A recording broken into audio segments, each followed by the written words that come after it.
இந்த வீடியோவில் நம்ம என்ன பார்க்க போகிறோம்னா the geodesic for the surface of revolution அப்படிங்கிறது என்னென்ன பார்க்க போகிறோம். அதுக்கு முன்னாடி surface of revolutionனா என்னென்ன பார்ப்போம்.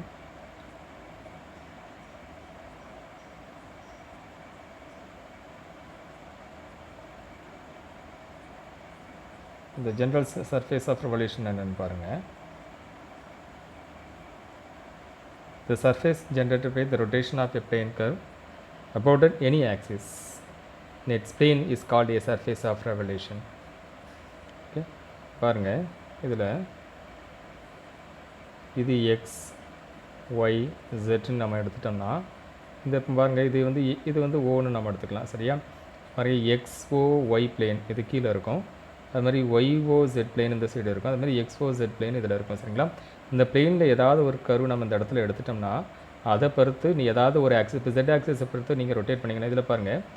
ஃபார் எக்ஸாம்பிள் இதில் பார்த்தீங்கன்னா இப்படி ஒரு ஸ்ட்ரைட் லைன் இதை மாதிரி நீங்கள் எடுத்துட்டிங்கன்னா இப்போ ஒய் ஆக்சிஸை Z ஆக்சிஸை பொறுத்து இதை ரொட்டேட் பண்ணும்போது உங்களுக்கு எப்படி இருக்கும் பாருங்கள்.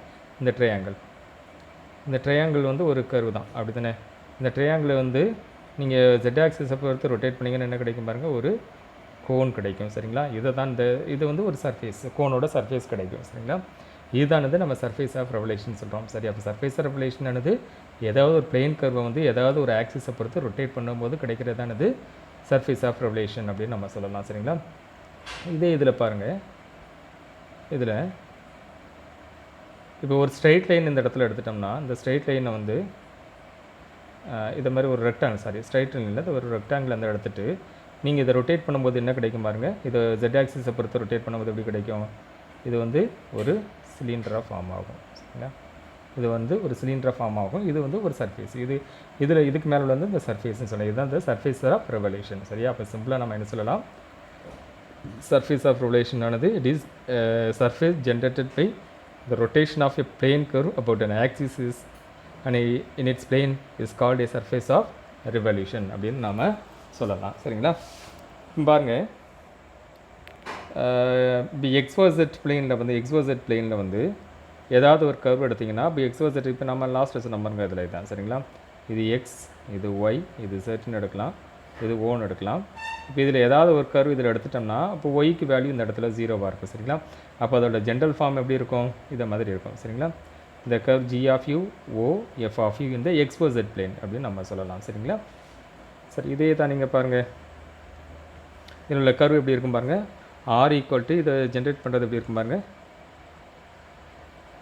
இதில் கிடைக்கிற அந்த சர்ஃபேஸ் ஆஃப் ரெவல்யூஷன் எப்படி இருக்கும் பாருங்கள். R equal to G of U cos V, G of U sin V, F of V, where V is the angle of rotation of the Z axis அப்படின்னு நாம் சொல்லலாம். இதை வந்து இதோட சர்ஃபேஸ் நார்மல் இந்த R1 cross R2ஓட value, surface normal capital Nக்கு value எப்படி இருக்கும், R1 cross R2 divided by H, அந்த ஃபார்முலா வச்சு நம்ம இதை சொல்லலாம். சரிங்களா? இப்போ சர்ஃபேஸ் ஆஃப் ரெவல்யூஷன் என்னென்னு பார்த்துக்கோங்க. இதில் இருந்து தான் நம்ம அந்த சர்ஃபேஸ் ரெவல்யூஷன்லேருந்து அதுலேருந்து ஏதாவது ஜியோடெசிக்கு வந்து எப்படி கண்டுபிடிக்கிறது அப்படிங்கிறத நம்ம இந்த இடத்துல பார்க்குறோம். இதுதான் நம்ம அடுத்து பார்க்குறோம்.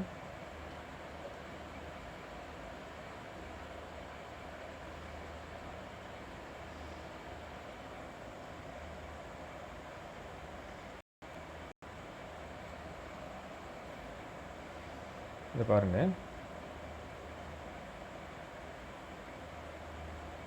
surface geodesic on to find the geodesic on the surface of for the surface of revolution. Okay, நம்ம ஏற்கனவே பார்த்த மாதிரி அதே மாதிரி ஒரு கர்வ் தான் எடுக்கிறோம். XYZல ஒரு XYZல உள்ள ஒரு பிளேனில் உள்ள ஒரு கர்வை வந்து ரொட்டேட் பண்ணும்போது கிடைக்கிற சர்ஃபேஸ் ஆஃப் ரெவல்யூஷனோட ஈக்குவேஷன் தான். சரியா? the equation of surface revolution R equal to G of U cos V, G of U sin V, F of U. அப்போ இதிலேருந்து R1 கண்டுபிடிக்கலாம். R1 என்னது வித் ரெஸ்பெக்ட் யூவால் நம்ம பார்சியலாக டிஃப்ரென்ஷியேட் பண்ணுறது. சரிங்களா?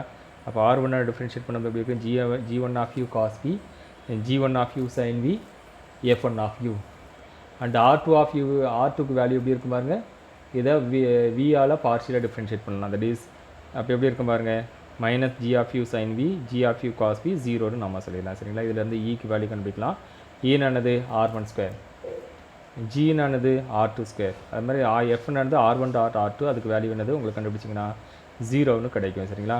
now all the geodesics on the surface is given by the canonical geodesic equation V equal to 0 except for those for which U equal to constant. Therefore we have T equal to 1/2 times e u dash square 2f u dash v dash plus g v dash.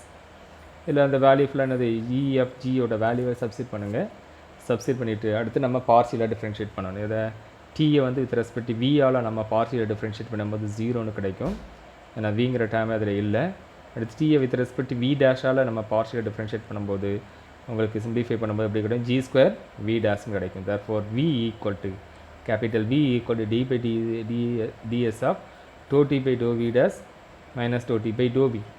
To d by do v dash value இருக்கும். Do d by do விக்கும் நம்மளுக்கு value கிடைச்சிருக்கு. அந்த value substitute பண்ணும்போது உங்களுக்கு விக்கு value எப்படி கிடைக்கும், இல்லை அது 0ன்னு வராது. V equal to D by DS of G square we டேஷ்னு கிடைக்கும். சரிங்களா. நான் வி ஈக்குவல் டு 0ன்னு நீங்கள் அசைன் பண்ணும்போது உங்களுக்கு எப்படி கிடைக்கும், d by DS of G square v dash equal to 0. That means g square v dash is constant. அப்படி தானே. D by DS of G square v dash இதோட வேல்யூ 0வாக இருந்துச்சுன்னா ஜி ஸ்கொயர் வி டேஷோட வேல்யூ எப்படி இருக்கும், constant. அதை நீங்கள் எப்படி அசைன் பண்ணிக்கோங்க, ஆல்ஃபான்னு நீங்கள் அசைன் பண்ணிக்கோங்க. சரிங்களா. அதை வந்து ஆல்ஃபான்னு அசைன் பண்ணிக்கோங்க. சரியா. That equation number 1 gives the geodesic on the surface of revolution. Okay. Equation number 1ங்கிறது என்னது, geodesic on the surface of revolution. Suppose ஆல்ஃபாங்கிற கான்ஸ்டன்ட் 0வாக இருக்கலாம். இப்போ ஆல்ஃபா ஈக்குவல் டு 0வாக இருக்கும்போது எப்படி இருக்கும் பாருங்கள், g dash v dash g square v dash equal to 0. That means v dash equal to 0.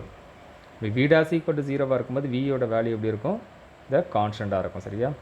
இப்போ for every meridian is a geodesic on a surface of revolution. சரிங்களா. மெரிடியன்கிறது என்னதுன்னா அதில் உள்ள லார்ஜஸ்ட் கர்வை தான் நம்ம மெரிடியன் சொல்கிறோம். சரிங்களா. ஒரு சர்ஃபேஸ் ஆஃப் ரெவல்யூஷன் எடுக்கும்போது இப்போ இதில் பாருங்கள், ஒரு ஸ்பியர் எடுத்திங்கன்னா இதில் லார்ஜஸ்ட் இதை ஸ்பியராக நீங்கள் அசீவ் பண்ணிக்கோங்க. இதில் லார்ஜஸ்ட் கர்வ் எப்படி எந்த வழியாக போகும், இதோட சென்டர் வழியாக போகும். சரிங்களா. இதை நாம் என்னது மெரிடியன் அப்படின்னு நம்ம சொல்லுவோம். சரிங்களா. அப்போ இதை தவிர ஷார்ட்டஸ்ட்டு பார்த்து அந்த இதில் ரெண்டும் ஜாயின் பண்ணுறது இருக்காது. ஓகே. அப்போ every meridian is a geodesic on the surface of revolution. சரியா. நம்ம ஈக்குவேஷன் நம்பர் 1 வந்து ஸ்கொயரிங் பண்ணும்போது G power 4 V dash square equal to alpha square. That means G power 4 DV by DS the whole square equal to alpha square. நமக்கு DS ஸ்கொயருக்கு value தெரியும், E U dash square 2f DU DV plus G DV square. இப்போ இந்த value ஃபுல்லாக இதில் substitute பண்ணுங்கள். உங்களுக்கு substitute பண்ணி சிம்பிளிஃபை பண்ணும்போது என்ன கிடைக்கும் பாருங்கள், G power 4 DV square equal to alpha square g1 square f1 square du square plus g square dv ஸ்கொயர்னு கிடைக்கும். சரிங்களா. இதை சிம்பிளிஃபை பண்ணும்போது உங்களுக்கு dv ஸ்கொயர் பை du ஸ்கொயருக்கு வேல்யூ வந்து இது எப்படி கிடைக்கும், alpha square into g1 square f1 square divide by g square into g square alpha square. இதுலேருந்து dvக்கு வேல்யூ நம்ம கண்டுபிடிக்கலாம். சரிங்களா. dvக்கு வேல்யூ எப்படிக்கும் plus or minus alpha times root over g1 square plus f1 square divide by g into g square minus alpha square du. The plus or minus include the alpha being arbitrary because dv by du is we may be change the sign along the same geodesic. Okay. Now to find the geodesic for the surface of dv equal to geodesic b of surface of dv. That is dv equal to plus or minus alpha into root over g1 square plus f1 square divided by g into g square minus alpha square into gv square. If g square is not equal to alpha square இருக்கும்போது v க்கு value எப்படிக்கும், minus beta plus or minus root over integral alpha into root over g1 square f1 square divide by g into g square minus alpha square into du. Okay.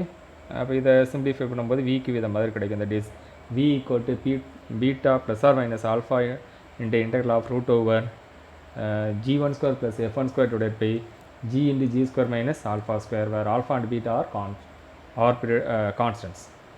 If g square and alpha square equal to 0வாக இருக்கும்போது g square equal to alpha square இருக்கும்போது du ஓட value வந்து 0வாக இருக்கும். that is u equal to constant. சரியா. therefore the curve u equal to z is geodesic if v equal to 0. for this surface f equal to 0, therefore the curve u equal to c ன்னு நமக்கு கிடைக்கும். சரிங்களா. okay, thank you.